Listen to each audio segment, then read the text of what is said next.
Hello again, everyone. Welcome to the IHCA training video for Energy Assistance Program year 2021.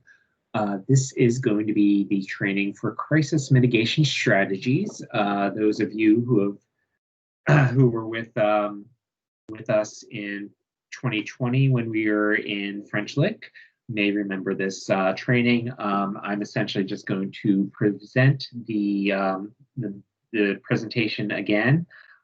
This time it is recorded for posterity. I think that there's, I gotten some good feedback on this last year, and I think there's some good information in it. I think it bears repeating and reminding and reviewing, and I think that being able to have the video for your review is going to be helpful.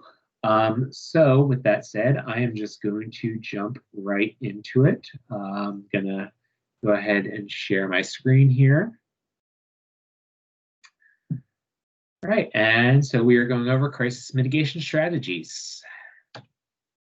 We are going to have an overview of crisis mitigation, and then we're going to go over some strategies for compliance with the requirements.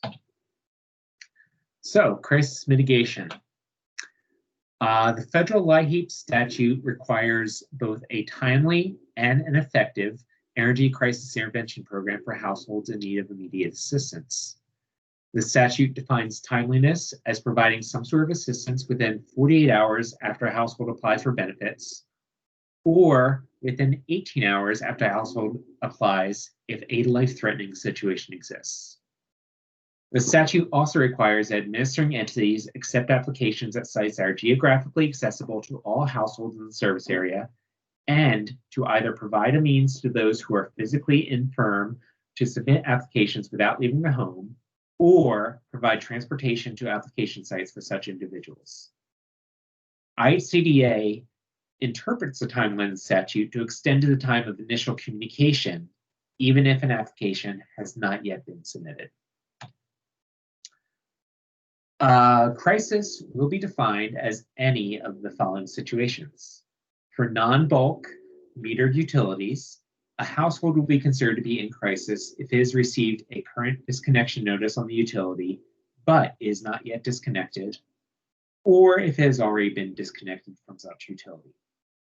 For prepaid non-bulk utilities, a household will be considered to be in crisis if it is within 10 days of running out of funds based on the average daily usage for the past 30 days, or if such a household has already run out of funds. For bulk fuels, such as propane or oil, a household will be considered to be in crisis if the fuel tank is at or below 25% of its capacity, or if it is completely out of fuel. And for biofuels, such as wood, coal, corn pellets, etc., a household will be considered to be in crisis if it is within 10 days of running out of its supply of fuel, or if it has already run out. When a life-threatening situation exists, that timeline to perform a mitigating action shortens from 48 hours to 18 hours. A life-threatening crisis is defined as a situation in which the heating or electric utility is already shut off, or bulk or biofuel is completely depleted, and the household also meets one of these criteria. Either it is an at-risk household, there's a documented medical need with an extreme safety concern, or there's a need for a propane tank safety inspection. But we also need to look at what mitigation actually means. When a household meets crisis or life-threatening crisis criteria, action must be taken within the 48 or 18-hour timeline. A mitigating action is defined as an action taken by the LSP that will resolve the immediate energy crisis. All actions must be documented by the LSP in case notes. Mitigation can include determining eligibility and awarding a benefit within the 48-hour or 18-hour timeline, but there is an array of other actions that an LSP can take that can meet this requirement. Fortunately, the statute gives IHCDA broad latitude to define mitigation. So mitigating actions for crisis and life-threatening crisis can include, but are not necessarily limited to, scheduling an intake appointment to take place within 48 or 18 hours as required, calling the vendor to inform them that the applicant has applied and is covered under Indiana's moratorium legislation if the application is turned in after December 1st, calling the vendor to request an extension of the disconnection and thereby eliminating that immediate crisis need, or providing the applicant with a list of other resources for assistance within the community. LSPs must also have a method of providing information about mitigating a crisis during non-business hours. The easiest way to meet this requirement is to ensure that the LSPs or the EAP department's outgoing voicemail message refers clients to other local organizations that provide assistance, such as township trustees or to 211 for further referrals. This can also be set up as an email auto reply, especially if the agency's EAP department has a generic EAP inbox. Documenting mitigation. As I said earlier, one of the most important steps of this is that you document it. We can mitigate until we are out of breath. But if we don't document it, it's not going to matter to any monitors. I know I've said this before. I know that Renee has said this many times.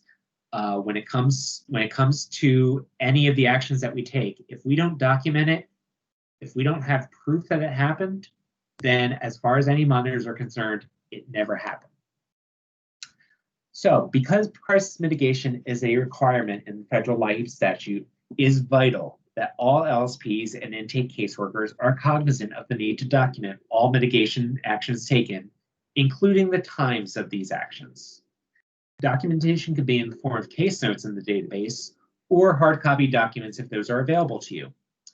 The documentation must be able to tell the story in a linear way and objectively show that we followed our policy and met the minimum requirements. Remember, if an auditor walks in and looks at the file, this person will not have any pre-existing knowledge of the case, and intake caseworkers must keep in mind that this is the audience for their case notes. There should be no inferences left unexplained or assumptions that standard operating procedure was followed. And once again, if it wasn't documented, it didn't happen. So now let's look at some best practice strategies for maintaining this mitigation compliance. When a potential applicant calls you stating that they're in crisis, if you're with an LSP that uses appointments, you should always attempt to schedule an appointment within 48 or 18 hours as appropriate. Take note of the date and time of the call and include that in the case notes when you determine eligibility, as well as the date and time of the appointment. This is a very easy and straightforward way of both meeting the requirement and documenting that we met it. If your LSP does offer appointments, cushioning your appointment slots, for instance, if an appointment typically runs an hour, scheduling them for an hour and a half apart, or underbooking your slots, such as scheduling 3 appointments when 4 intake caseworkers are available, will help you to maintain availability to handle crisis in a timely manner. Some LSPs also designate 1 or 2 days a week as crisis days and do not schedule any advanced appointments on those days.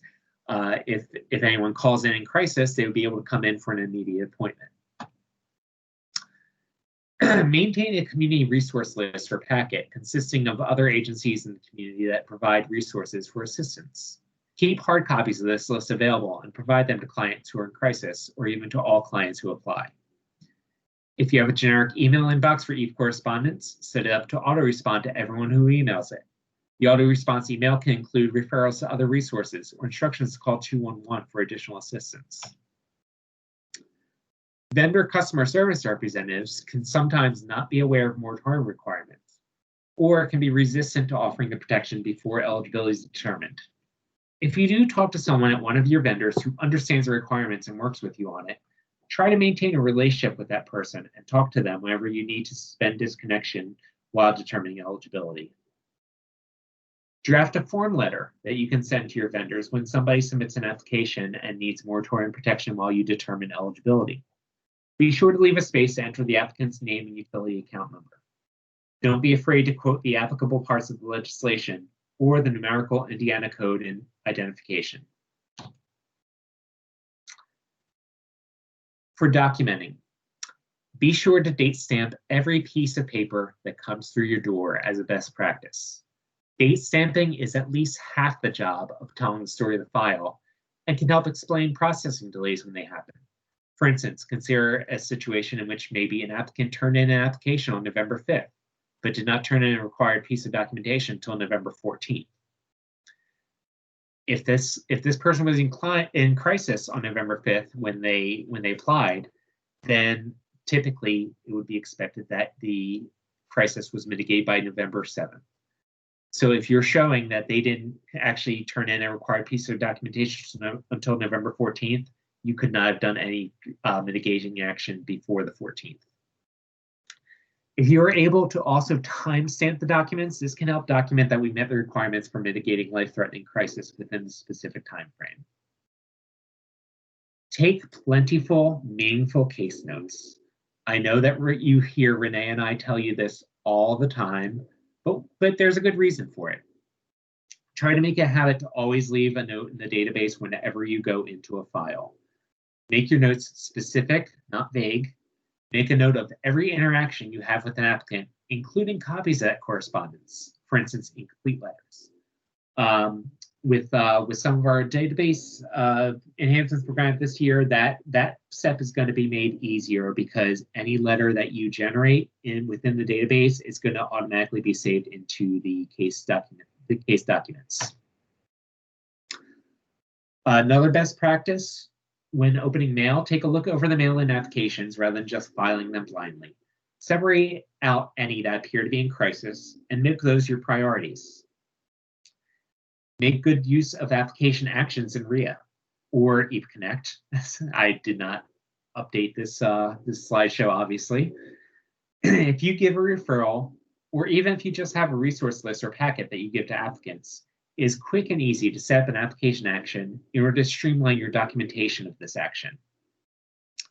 When a crisis client calls you, try to take notes during the call and then add those notes to the case file. And of course, as always, it bears repeating. If you don't document it, then it did not happen.